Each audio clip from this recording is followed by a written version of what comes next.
Welcome to the Simpler Business Podcast, where we talk about ways to do what you love and serve your people in a way that brings you income and freedom.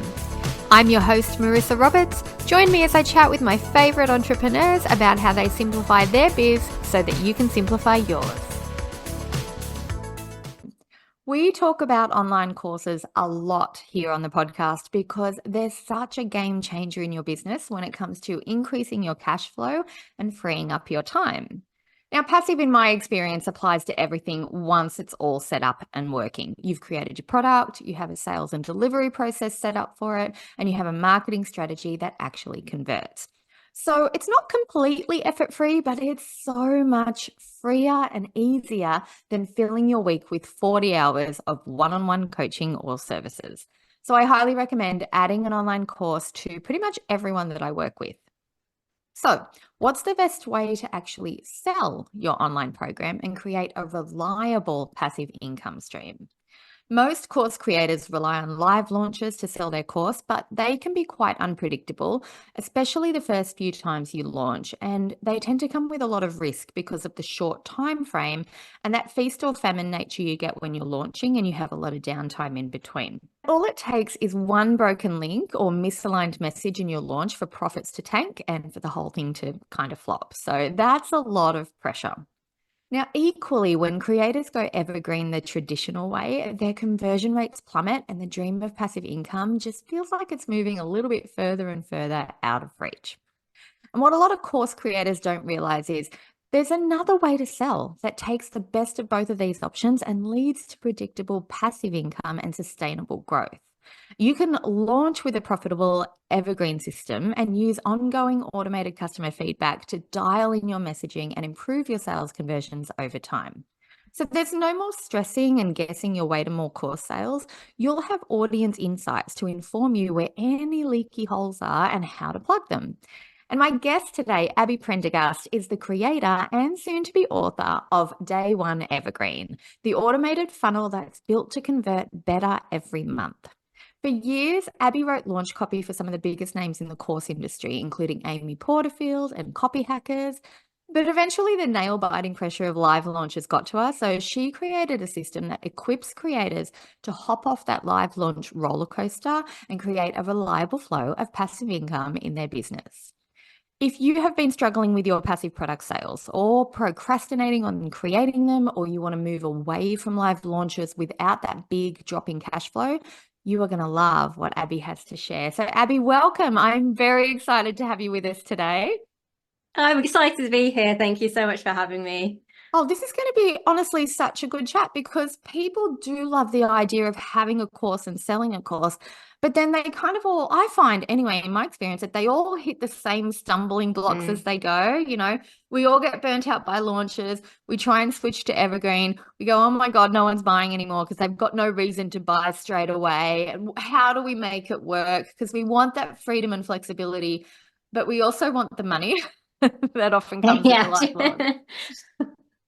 So I think everyone's going to love this topic today. And I think that having somebody kind of showcase what you can do instead, or that there's another option that can work for them, that you can actually guide them through how to do it, I think that's a really, really nice balance that they can bring to their business in a time where everybody's just feeling like they have to slog it out and work 24/7. We don't want that. We don't want that for people. We don't. We don't want that.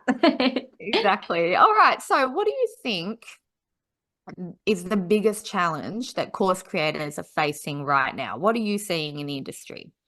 Oh, the biggest. Yeah, I mean, some of the ones you've touched on, sure. I think maybe the biggest is that it's just not as easy as it used to be. Like I worked in 2019 and 2020, I worked for a launch agency doing ads, and we just quite quickly scaled people up through the six figures to $1 million. And it was, I mean, that was kind of my introduction to the course world. And I saw people literally living the dream. I remember being so excited. It's like, okay, hang on a minute, let me get my head around this. They create a course. It's totally all pre-recorded, no material costs. And now suddenly they're making 100K a month from it. It was mind-blowing. And sometimes it feels like those days are I don't want to say over because it's still possible, but it's not as easy. You can't just use the same rinse and repeat strategies, the same templates, the same old stuff. Yeah. And I think it's not just new course creators that are experiencing this. Actually, creators that were established and were bringing those big profits have found that what was working just isn't anymore. I think part of that is maybe that consumers have just wised up a bit. Yeah. And when people go into a webinar, they know to expect a pitch. They've been peddled the same old promises over and over again, like you can make six figures doing this. And they're kind of a bit jaded. And that doesn't mean that we can't still make money selling courses. These people will still, often they'll still benefit. It's just a case of rather than using kind of the same old cliches, actually saying, okay, this challenge is an opportunity to really connect with my audience, take a stand for my audience, be the voice that they need, rather than just that kind of marketing guru voice, and actually, yeah, take this an opportunity to just, like I said, get to know your audience and communicate the value of your course in a way that actually connects to what's going on with them, rather than just bluff. Yeah. I want to say, Yeah. yeah. I totally resonate with what you're saying because I've been in the industry for about a little over 12 years now. And Okay. you're right, 6, 7 years ago, you could see somebody say ad for their webinar or they'd talk about their webinar and you'd be so excited and they'd be like, yep, this is how you make 6 figures, or this is, and back then I was Mm. I was always drawn to like, oh, 6 figures a year. That was before it was even 6 figures a month was coming through in a lot of the marketing. Uh-huh.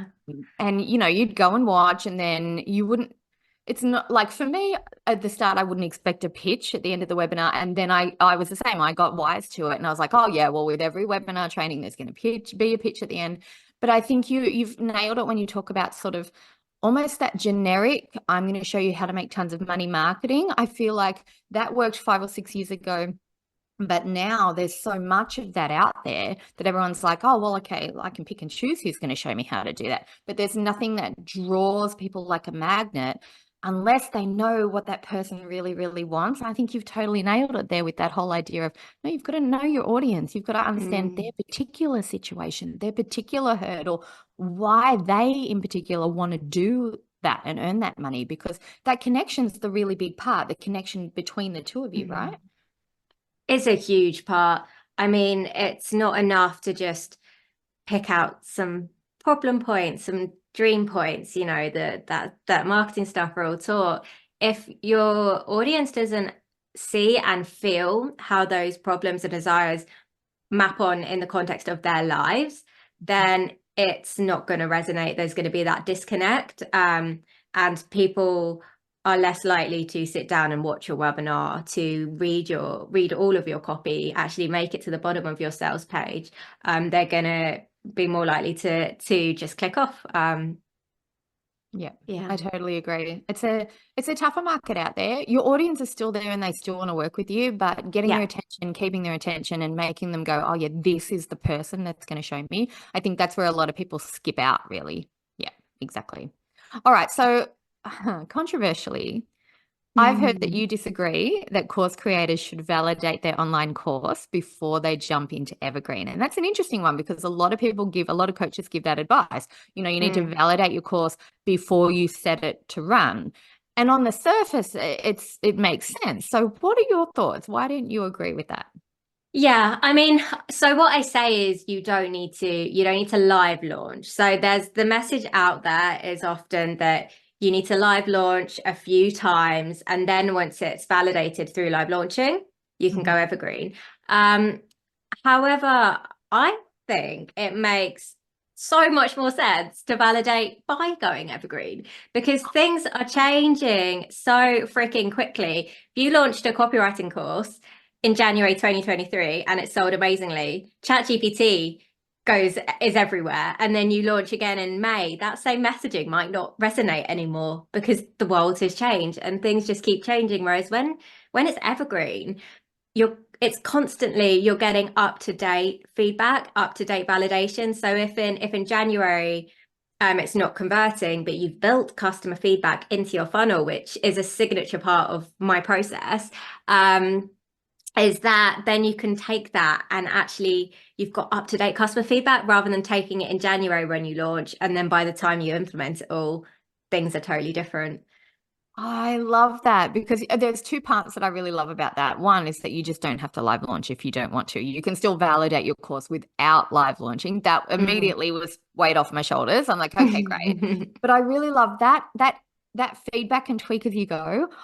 I see so many people, they create a course, they put it out there, it doesn't sell straight away, or it doesn't sell great straight away, or there's something that doesn't work with it, and they just give up, right? They just go, oh, well, Mm. Evergreen doesn't work for me. Online courses don't work for me. And I'm like, no, they really can. So your method of actually getting feedback and tweaking as you go, instead of just having it be all or nothing, that's a Yeah. game changer in my eyes. Yeah. And that's really why I moved away from live launches, because they felt all or nothing. It's like when they go right, it is. I'm not, I'm not going to downplay the fact it's so exciting. Like when you do a live launch and your Thrive cart is just going ping, ping, ping, ping because everybody's buying. Like that's an amazing feeling. But Lovely. equally, I've had launches where like 90% of people didn't show up to the webinar.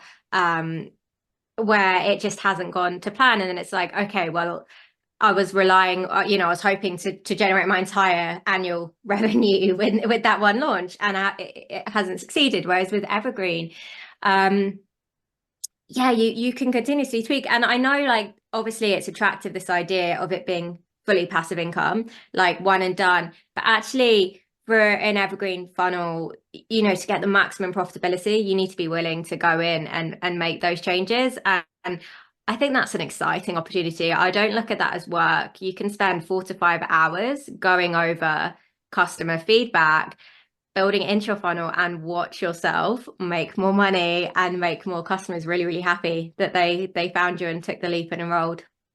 I love that. And I know passive is such a tricky word in this industry, isn't it? Because everybody's drawn to the Mm. idea of passive income. And then they get, I've seen people get a bit resentful of going, well, hang on, what do you mean I have to update my course? What do you mean I have to do other stuff? But it makes sense, right? So when I think of passive, I think of things flow smoothly. There's not a lot of effort. A little tweak here and Mm. there on a subject that you're already interested in and passionate about doesn't feel like work to me. So I can understand if anyone's out there listening and they're like, well, it's not technically passive. For me, it's more that the model of the cash flow is passive. Like, yes, like you can go in and improve your course over time, and that might take a couple of hours a month, but that's a Mm. few hours a month. That's I mean, I Right. watch Netflix more than that. That's nothing. Exactly. And it still feels passive. Like, when I'm like watching Netflix and I check my email and I've seen like I've made a $500 sale, I'm not thinking, oh, yeah, but I had to put in, like, I spent half an hour like last week updating my sales page. I'm thinking, like, oh, I just made Yeah. $500 while like I'm watching TV. Like, how lovely. Exactly. I'm like, oh, I did a couple of sales page tweaks from bed Yeah. while snacking, and And that there's was my that. work day. Yeah.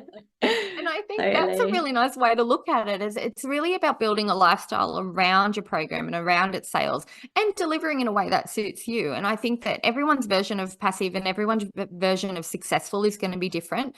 Like, live launches are so appealing because you do get that massive chunk of money if it works well, but you also get that It massive works. chunk of stress and burnout at the same time. And there's always, you start a live launch and you go, okay, there's 5 things we need to do for a launch. And then you start working on it, and every one of those 5 things has 5 things that you need to do in that area. And then those 5 things have 5 mini actions that you have to take care of. And there's rabbit holes all over the place when you're live launching. But with Yeah. Evergreen, you can start the most basic style you want and then just add as you go. It's those little bits and pieces, and it just gets better and better and better over time. So while you don't have that adrenaline rush of ding, ding, ding, ding, ding all day, I love getting 1 or 2 or 3 sales from anywhere between that $500 and $2,000 price point.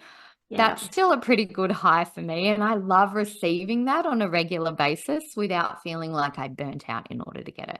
Oh, absolutely. And if you are selling a course for 2000 and you've got payment plans, it's going to accumulate. So there's going to be days where you are making like 10K, 20K because it's all just stacked up. And if you do love the live launches or have a love-hate relationship with them, which I think a lot of us do, Mhm. you can still do them. It's not like either or, like you can have that consistent, mostly passive cash flow and then still go for those cash spikes. It's just you're not going to be thinking, if this doesn't work out, then I'm screwed and I've just lost a huge sum of money. You're just going to be like, okay, what can I learn?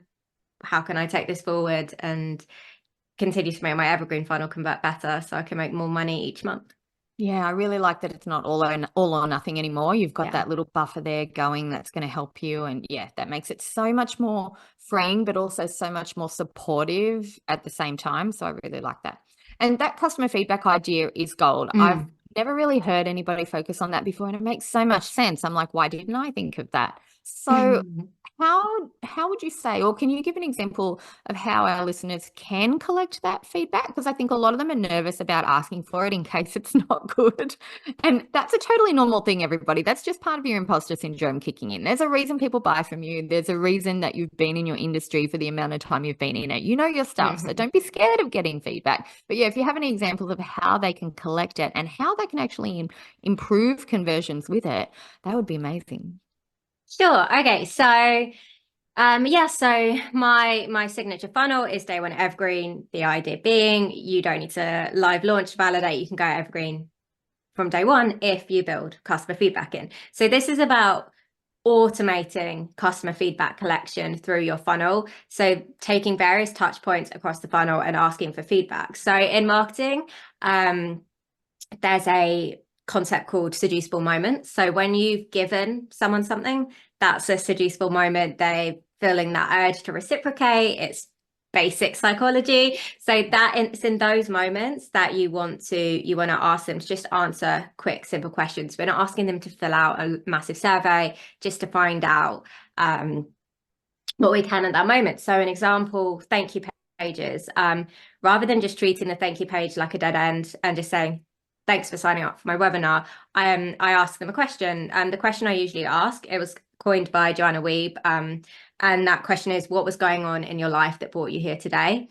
And that question is absolute gold, because people will tell you their stage of awareness. They'll tell you if they're solution aware or problem aware. Like, did they come there to solve a problem, or did they come there because they're excited by an outcome?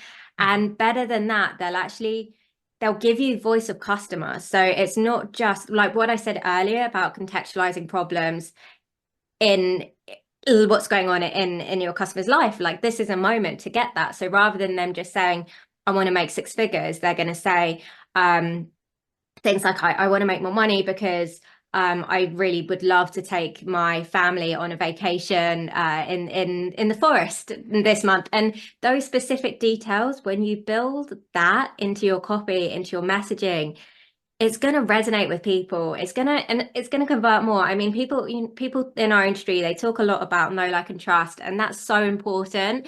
But I do think there's a fourth layer, and that's understanding. If your customer feels understood, if your audience feels understood, they're much more likely to buy from you. So if you're showing them that you understand their problems because you're describing it in the same language that they're using, then you've instantly won a fan. You've won that connection. So thank you page surveys, and then just a couple of other opportunities that I build into the funnel. At the end of the sales sequence, where you're emailing your list, just ask them, like, what kept you from buying this time around? Don't ask them why they didn't buy. That feels kind of accusatory. Ask them what kept them, and they'll tell you. And yeah, sure, we can anticipate often price is an objection, but you'll get the voice of customer, so you'll hear the conversation that's going on in their head. Is it that they couldn't buy because of the timing? Is it because they spent on another course? And then you can actually build those objections again back into your funnel, into your FAQs. And oh my goodness, you will see your conversion rates creep up. I really love that you just sprinkle those little feedback opportunity moments through the funnel. It's not heavy and lengthy. It doesn't feel like homework for them to do it. And No. I've actually signed up for your stuff before, and I've seen you do that example, and it did not. I've been in the industry for so long. did not even raise a flag with me that that's what that was. Like it just felt like a true connection point. You did it really, really well. And I think that, I'm going to recommend everybody go and check out Abby's website and take a look at her own funnels and things like that, because I think that that was such a beautiful way to experience that. It wasn't a hard Yeah. sell. I mean, no, it's not. And it is genuine connection, because when you land on that thank you page, I'm Mm. not trying to push you into anything. I'm literally saying, like, Marissa, like, I want to listen to you. I want to know what's going on in your life that brought you here. And what I'm going to do with that is use it to make sure that my copy is connecting better with my customers. And I believe, as I'm sure any course creators that are listening, we believe that our courses do have the power to make our ideal customers' life better. So it's not about collecting this stuff to like push the sale. It's about actually empowering people to buy by speaking their language. Yeah, exactly. Because that's our whole goal. We're not just in it to make tons and tons of cash. I mean, it's lovely. It's a lovely It's a nice side effect. byproduct. Yeah, but we started our businesses because we're passionate about what we do and we really want to help people. And that's the two same factors I see from anybody that I'm working with. I started my business because I wanted more freedom for me, but I really wanted to help people and I'm passionate about what I do. It's always such a big factor. So to be able to share that with your audience in a way that connects to them and actually does help them in a way that resonates with them personally, that's Mm. such a beautiful thing. That's a lovely thing to add, regardless of conversion rates. It's still just a beautiful Mm. connection point. And I think you're so right when you talk about voice of the customer. There's so much more power in copy, isn't there? When you say things like, instead of just, I'm going to show you how to make six figures this month, you say things like, I'm going to show you how to make enough money so that you're not just paying for your bills and expenses, but you can go on that holiday that you wanted to do. You can buy the more expensive makeup that you've had your eye on for a while. You can put your kids in childcare and work on your business without feeling guilty about whether or not you're taking money from here or there. Like those little personal examples, they're the ones that get to the heart, really, and show that you Mm. actually understand what people are going through. Yeah, absolutely. Like, the more specific you can get in your copy, the better. But it's hard to come up with specific examples. I'm a copywriter. I've been doing this for years, but you can't just pull this stuff out of thin air. Like, Yeah. but your audience will write it for you. If you have those thank you page surveys, or if you do customer interviews, they will tell you what they want to use that money for, and it's gold. And you're not in a place where you're writing the copy and you're thinking, oh, am I a good writer, da da da da. You're actually crafting the copy out of voice of customer. So it's just in the same way you built your course for your audience, your copy is for your audience and it's of your audience. Yeah, it's such a powerful thing.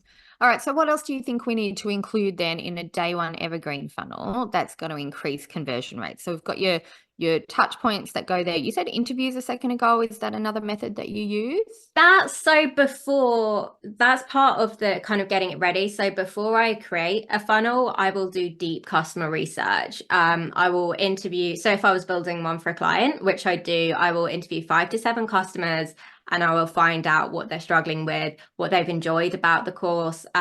Because when you ask like a creator, oh, like, so tell me what's in the course, and they'll just gloss through it, and then you ask a customer and they're like, this module changed my life. And you're not going to get that from the creator, right? You need to hear it from the customers. I'll look in the forums that people are complaining in about the problem that they're solving. I'll That's look on the cool. Facebook groups, just everywhere that people are talking online about the problem that course was created to solve. I will look and I will literally copy and paste and I will organize it into this beautiful messaging guide filled with voice of customer that I can plug into the funnel. So that's the first pillar of the Day One Evergreen funnel, is deep customer research. It's on the basis that the philosophy that the more you understand your audience, the more you can connect with them. Yeah. The more you can connect with them, the more you can sell and make the right sales, not people that are going to ask for refunds, people that are going to take the course, do the course, and give you an incredible testimonial because you've changed their life. And then another pillar, which is a little bit of a stickier one, is urgency. So Yes. part of the reason that live launches are so successful is it's because you're creating a limited time offer. They have to buy now. If they don't buy now, they miss out. And I think it's a little controversial talking about urgency and evergreen funnels, but I'm sure maybe you've seen those ones where you go onto a sales page and it says you've got 5 minutes to buy, and then you come off, you refresh it, and it comes back. I'm not talking about that. Not That's fake. fake urgency. Yeah, fake urgency is terrible. Yeah. Yeah, we're not using that because, as we said, consumers have wised up. We're all smarter now. We don't want that. We don't want people to, because that sends a message that like I'm okay with deceiving you and you're not going to notice because you're a bit silly. And that's not the message we want to send. We want them to feel held and and like not have them because we go, do. exactly, and not have them go, oh, if Yeah. you're going to lie about that, what else are you going to lie about? Yeah, it's really Right. It's dodgy. just,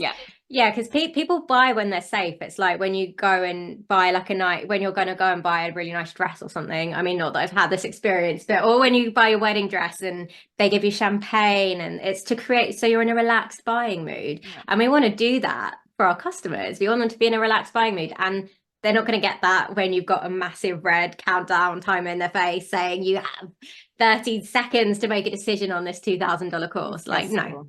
Yeah. Have more respect. Yeah.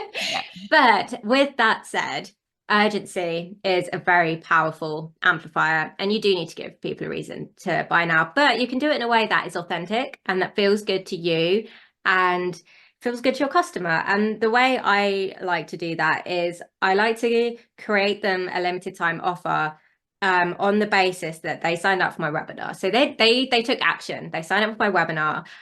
Good for them. They've said to me, okay, I want to create a sales funnel that converts better every month. And I say like, okay, awesome.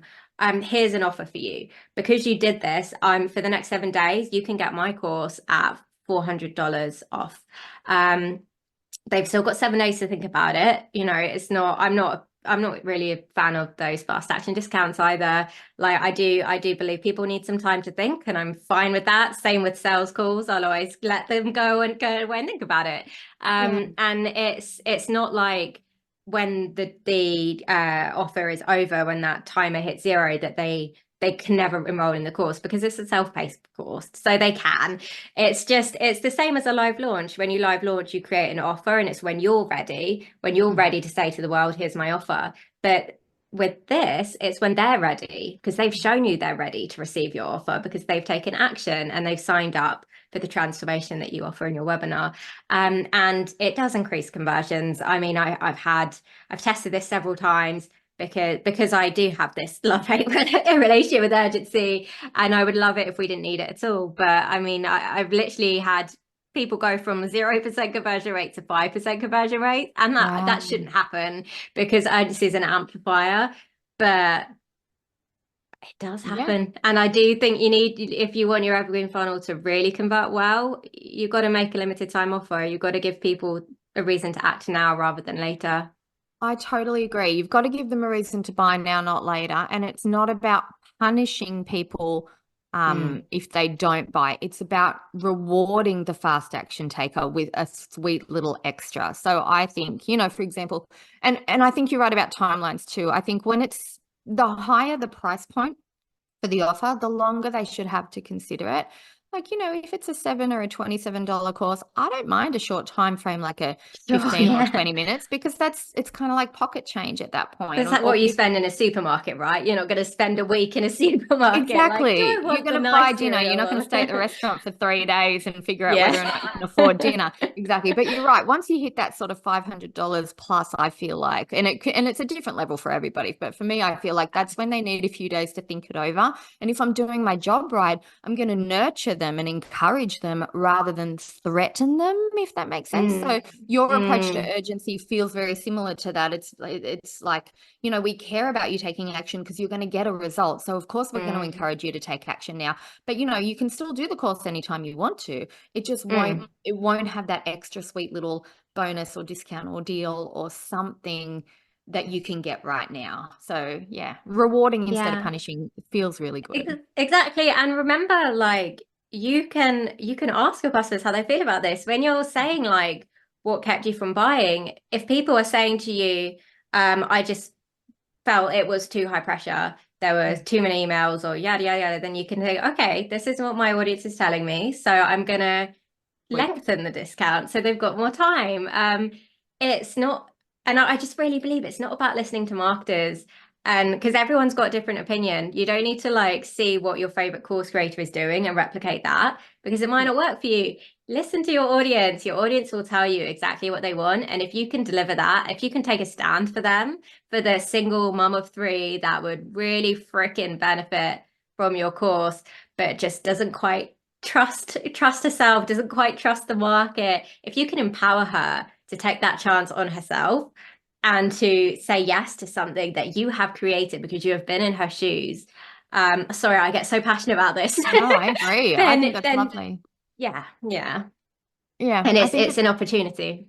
it is. And that's what we're doing here is we are helping people change things for the better. And I think it's beautiful that you do care so much about that because this isn't like a heavy bro style sort of trick people into to No. buying from you thing. That's not what we do. That's not what we do in our businesses. We actually sell things that really do help people. And I know that a lot of entrepreneurs that I work with, they shy away from sales tactics because they feel sleazy and they feel pushy and then their courses never get out there. So your version of this is such Mm. a beautiful way to do it. It helps the marketer, it helps the business owner, but it also really helps the customer in a way that makes them feel good and feels like it was worth doing business with you. And I think that's to have that connection right from the start, that's a beautiful thing. So I'm so excited that you're here to share that today. And I know that some of our listeners are going to want to go further, right? Because if they're anything like me, they'll be like, right, I've got some ideas now. I need to take action on them before I forget anything that I've learned today because we consume so much content. And, you listen to multiple podcast episodes a day. And how do Yeah. you keep track of all the things? So I know you have actually laid out your process in or your outline of the idea in a masterclass, right? So can we Mhm. talk a little bit about the masterclass? Yeah, so if you head to my website, which is aptcontent.co.uk, you'll get the pop-up and you can enroll there. And it's how to create sustainable growth with this evergreen funnel that's built to convert better every month. And the reason I use sustainable growth, partly because it's voice of customer, that's what people have told me they care about. But that's what it is. It's not about getting these quick cash injections and always kind of hoping and praying that it's going to work next time. It's really creating something that can just grow and grow and grow. And in that, I'll talk about some of the things I spoke about today, but I'll show you how to actually implement it and what to do with that voice of customer to watch your conversion rates climb. And that is the great part, because even though, what we've been speaking about, and it's been about values, like a lot of this conversation, we've ended up talking about like how to do sales, I guess, in a way that feels authentic and meaningful. And the wonderful, wonderful thing is that it is working. My clients are getting incredible results. I very recently did a launch. I know I've been saying I don't like live launches, I sometimes do them, but we had a 25% conversion rate on the wait list. So with a list of less than 2,000 people, we made, I think it Amazing. was like $190,000 or something. So Wow. you Using the you same don't principles. Yeah. yeah, you don't get those results if you're not connected with your audience, not in 2024. Yeah. Oh, that feels so good. It feels so much more positive that it really takes the stress away from the idea of having to put something out there and sell it. It's a real feel good way to do it. So I'm very, very impressed. I'll leave a link in the show notes, everybody, so you can go and watch Abby's masterclass. And also, Abby, on socials, where do you hang out most? Is it Instagram, Facebook, TikTok? Where can people find you if they want to see more in bite-sized content? Sure, I'm a LinkedIn girl and I've committed to posting every day, which has been my 2024 goal. So if you come say hi, like I'm very chatty, like I love connecting with people. I've very recently started Instagram, and if you want to give me some love over there, because I have a little tiny baby following and I Ooh. would like to grow my authority on Instagram, that would be appreciated. Beautiful. All right. I'll leave links to both of those and your masterclass in the show notes. And Thank yeah, you. thank you so much for sharing that with us today. You had so many little gold nuggets in there that I'm like, okay, I've got to go and look at my funnels now and add those little conversion points in there and feedback points in there so that I can get a bit more of an insight to my customer. Because I think that's also helpful for me who's been doing it for a really long time. Is you think you've seen it all, you think you've done everything you can, and then you kind of just get a bit sluggish with your funnels and your sales sales. But actually now I'm like, there are 3 or 4 things I could do today that could make a difference and make it a better experience for everybody. So I'm excited to go and do that. So thank you for being here. I have loved this chat. Yeah, this has been great. Appreciate it, and good luck, everyone. Optimizing your funnels. Yeah, it's going to be a really good year, I think, for a lot of people now that they've kind of cottoned on to the idea that this can be such a positive experience. So everybody out there, I hope you've enjoyed this conversation as much as I have loved having it with Abi, and I will see you all in the next episode. I hope you enjoyed this episode of the Simpler Business Podcast.